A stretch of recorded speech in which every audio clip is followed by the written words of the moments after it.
let's simplify this expression. We have a hidden exponent 1 here, and we're going to subtract exponents because when we're dividing by the same base, it's equals to x to the 1 minus 2/3. And this is just a simple fraction. We're going to subtract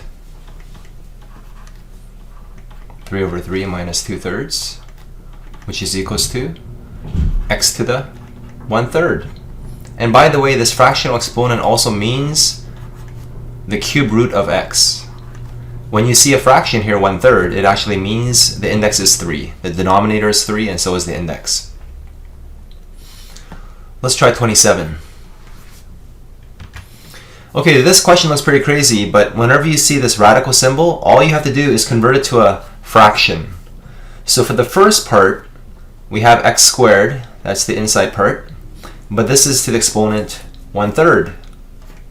The cube root means 1/3 exponent. Multiplied by, this is the second part, and the fourth root means 1/4. And x to the 5 is on the inside. Exponent bracket exponent, we multiply, so that happens to be 2 times 1/3 is 2 over 3. And we have x to the 5 over 4. Now the question is, when you have the same bases, what do you do with the exponents? You simply add. Let's find a common denominator, 12. So we know that 2/3 plus 5/4 has a common denominator of 12. 3 times 4 is 12, 2 times 4 is 8, and 4 times 3 is 12, 5 times 3 is 15. So you can see here that the exponent is 8 plus 15 is 23 over 12. So what we have done here is we simplified using fractional exponents. X to the exponent, 23 over 12, which by the way is the same thing as the 12th root of x to the 23. Okay, so this answer is acceptable. Just for fun, I'm going to just try something here. I'm going to rewrite this as the 12th root of 23 x's.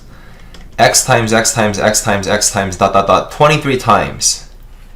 So can you imagine how many x's there are? There's lots. Now let's suppose we gather 12 of these and we have a remaining x times x. A remaining of how many? It'd be remaining 11 more, because 12 plus 11 is 23. So what ends up happening in this level 12 jail is you have 12 friends and they all work together to break out, but only one survives. So this is also equals to the sole survivor, the 12th root of x to the 11. I'm sorry, 11 friends cannot break out of this jail. These are the 11 leftover survivors. So this is also equivalent. So finally, let's simplify this crazy fraction with some negative fractional exponent. It's okay to clean up the insides first. That's a good strategy. So why don't we begin with the nice number. Negative 16 divided by 2 is negative 8. That's the answer. So the answer goes on top, not the bottom. Let's draw a line here. What about x to the negative 2 divided by x to the negative 3? Let's think about it. X to the negative 2 divided by x to the negative 3 with the same base, so we're going to subtract exponents. So yes, the base is x, so we're going to subtract the negative number. So be super careful. 2 negatives make a positive. So we have negative 2 plus 3, so the answer is just x. So the answer is just x. X to the 1 or just x, and that's the best answer. Do not write x on the bottom. Leave the proper answer on the top. Now what about y divided by y cubed? What's y to the 1 divided by y cubed? You could say that the answer is 1 minus 3 is negative 2, y to the negative 2. But I think it's more intelligently lazy to say that the answer is 1 over y squared. So the answer should be 1 over y squared, which means y squared is on the bottom. Another way to think about this is y divided by y cubed. Y cubed is the same thing as y times y times y. You could mentally simply cancel out a single y on top and bottom, and you see that there's going to be y squared on the bottom. So make sure that you think it through properly and write y squared.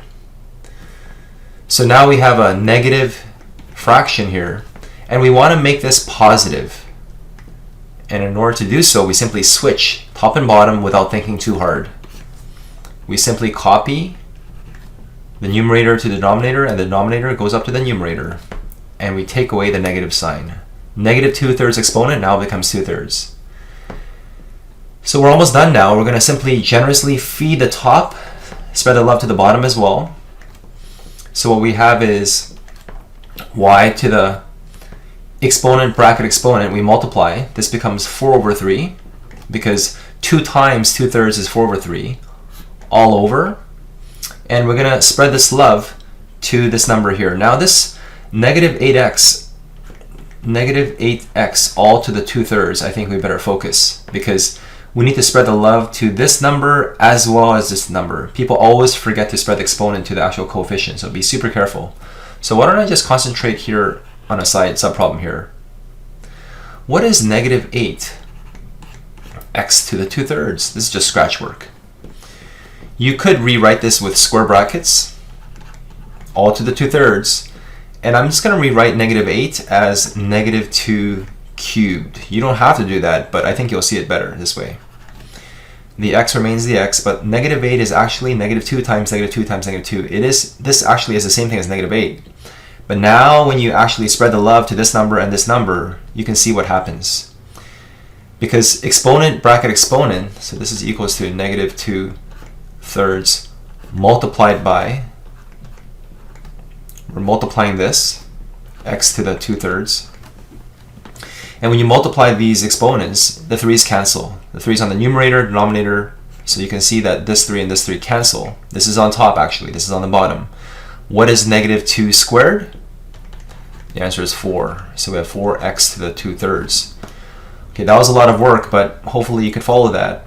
So the final answer, just going from here, is y to the 4/3, all divided by 4x to the 2/3. So if the question was to simplify, I think this is already the best answer. But just for fun, just to practice exponents, I'm going to just rewrite this. Y, this is the cube root.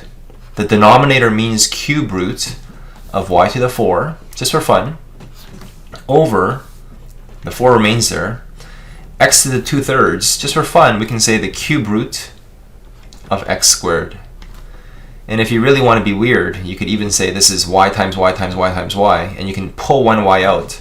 So you could also say one y jumps out of this cube root jail, leaving only one y remaining here. It took 3 y's to break out. So this is also okay. And if you really want to be even more weird, you can even try to rationalize this final answer, which means to get rid of the radical from the bottom, but we'll talk about that in another video. Okay, so now it's your turn. Number 1, simplify a to the 1/2, all divided by a to the 2/5. Number 2, what is the square root of w squared divided by the cube root of w to the 5? And number 3, what is bracket 125 p q to the negative 1 all divided by 25 p to the negative 3 q squared all to the exponent negative 1/2? Good luck.